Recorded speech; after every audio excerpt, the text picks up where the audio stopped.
Hey guys, welcome to Refrag Academy. Earlier, I showed you guys how to take mid control on Mirage. Now we're going in a bit more advanced. What can you do with that mid control? How do you progress from the position when you have connector control, when you have a guy A-ramp, or when you have a guy camping in BFs? It can be very, very difficult to take the next step, and that we will cover in this video. There'll be nades, there'll be different variations and different things, timings, etc. that you guys can do in order to get better chances at winning rounds. We'll also be uploading the training set so you can go in on the server and test them out yourself. So as shown earlier, you should at this point have a guy close to connector or inside connector, which is very important if you want to do an A-split. So let's just recreate a scenario that is very likely to going on in a game. You've smoked top connector and you now have top connector control, which means that in this case player 2 can call on his teammate, player 3, player 4, get with me inside connector, we want to do an A-split. The B guy will then move all the way from B over to A, and you do a classic A-split where you have 3 guys in connector and you have 2 guys outside A. The whole point of this strat is to sandwich the A bomb site, but you gotta do it with a timing. I think that makes it slightly easier. If you still have a smoke left in connector, maybe you haven't used it for window, go into this position and just bank a smoke like this so jungle is smoke. Because when you go out connector, one of the most dangerous things is that you have to crush jungle. So if you can smoke off jungle from connector, do that. You may be in a position, as we described before, where you don't have an extra smoke in connector. So you're basically standing 3 guys right here, and you're then dependent on your A player. Your A player who's been standing outside A, he hasn't used any of his utility yet. So he will be going into this position, he will be aiming right here, and he will be the one smoking jungle for you. But I will say that if you want to do an A-split and you want to have any sort of success with it, you've got to make sure that jungle is smoked off so you can move up right here without having to worry about that. Now, another thing the A player will have to do is to take as much attention and drive it towards him as possible. So while you have 3 mates waiting right now, again, let's imagine that the smoke is top connector right now, you're communicating with your A player. You're saying, can you smoke jungle? He says yes. He's lining up the smoke for jungle. The second that smoke is lined up, he will also be standing with a flash from the exact same position because he needs to take as much attention as possible. So he'll be flashing, asking the guys in connector, you ready? Yeah, we are. Flashing, boom.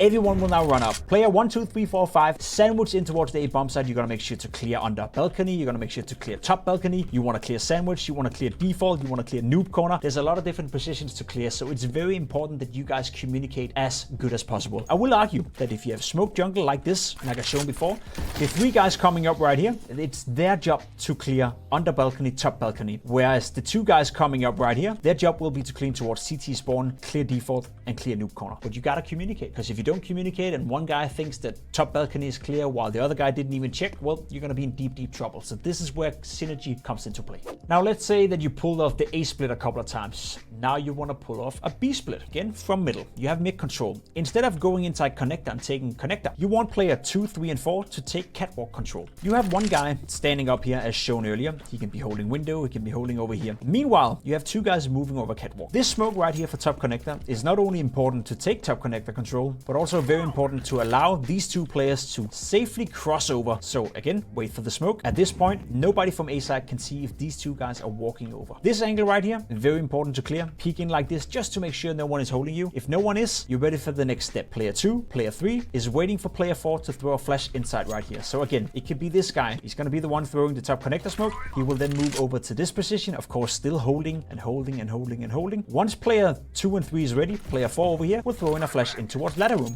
What that does is that now you can move into ladder room. You clear this, boom. Now you have this control. Then if you want to boost the player up here, he can be standing like this. He can be checking the close angles. He sees nothing. At this point, you're now ready to do the B split. So you have 3 players ready to come over catwalk, and you have 2 players ready from the B apps. As shown before, player B was here from the get-go. Player A would have rotated over here. That would be player 5 in this instance. Again, the B player haven't used any utility whatsoever. So what sort of utility can be helpful when you do a B split? And I would argue this smoke right here, where you move into this position, you jump through, and you smoke window, is very important when you want to do a B split. You put a smoke inside window like this, no one can hold catwalk. No one can help the B player from this position. You're forcing him to run out here and expose himself. So while the teammates in middle are getting ready to run over catwalk, the B player, or the A player for that matter, who haven't used their utility, go into this position, throw this smoke. Let's say that both player 5 and player 1 have a smoke left. You can also, from the exact same position, smoke door.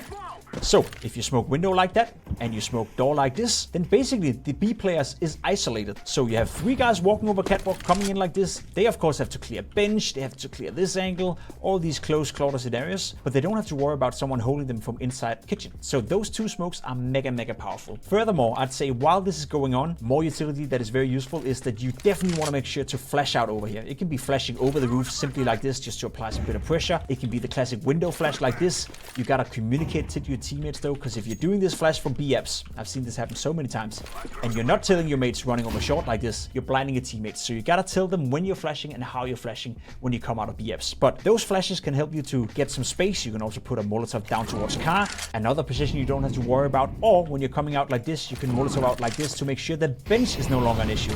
But there's nothing worse for short players than a guy bench right here killing you. So those would be a couple of utility sets that you could do from the BFs while the 3 players are running over catwalk to do the B split. Now be aware, while you're attempting all these things, you may lose a player. You may lose a player in the process of taking mid control. You may have a guy on A who's losing his duel, or a guy on B that is losing his duel. Just make sure that even though you're 4 players alive, or even 3 players alive, doing something together will always be the better solution than trying to make something happen one by one. So in middle, when you do the B split, maybe you're not 3 guys coming over catwalk, maybe you're just 2 guys, and that's fine. And maybe if you're only 2 guys alive middle, instead of the player A rotating all the way to BFs, he may come with you in middle, so you're still 3 guys coming over catwalk, but just 1 from BFs. That's where communication is very important. You gotta make up stuff on the fly. This is the basic of it, right? You want to do a B split, you want to do an A split, but you want to work on your communication, you want to work on your team play to make sure that you maximize your chances of winning the rounds by always playing together and having that refrag potential. Trust me, it's not easy, but it will definitely help if you continue to communicate